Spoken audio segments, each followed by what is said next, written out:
চাঁপাইনবাবগঞ্জের গোমস্তাপুর উপজেলায় ৮ বছর বয়সী শিশুকে যৌন হয়রানির অভিযোগে এক ব্যক্তিকে জুতার মালা পরিয়ে এবং মুখে কালি মাখিয়ে পুরো গ্রাম ঘোরানো হয়েছে।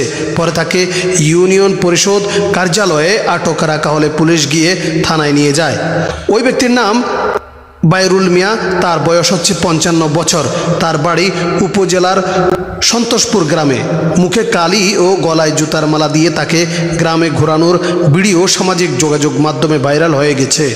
স্থানীয় সূত্রে জানা যায়, গোমস্তাপুর উপজেলার একটি গ্রামে বাইরুল জমি চাষ করেন। জমি দেখতে গিয়ে ওই শিশুকে যৌন হয়রানি করেন বলে অভিযোগ উঠেছে। ওই অভিযোগে তাকে মারধরও করা হয়েছে। এলাকার গ্রাম পুলিশ সদস্য জাহাঙ্গীর আলম বলেন, মেয়েটার বয়স ৮ থেকে ৯ বছর হবে। সে বাড়ির বারান্দায় ছিল। বাইরুল জমি দেখতে এসে তার কাছে যায়।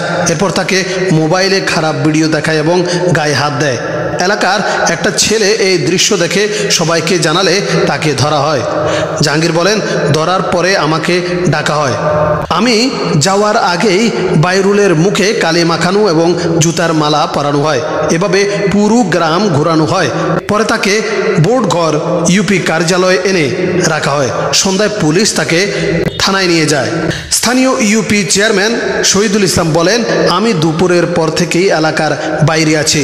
বাইরে থেকে যতটুকু শুনেছি, এলাকার মানুষ এই কাণ্ড ঘটিয়েছে। ওই ব্যক্তিকে পুলিশ থানায় নিয়ে গেছে।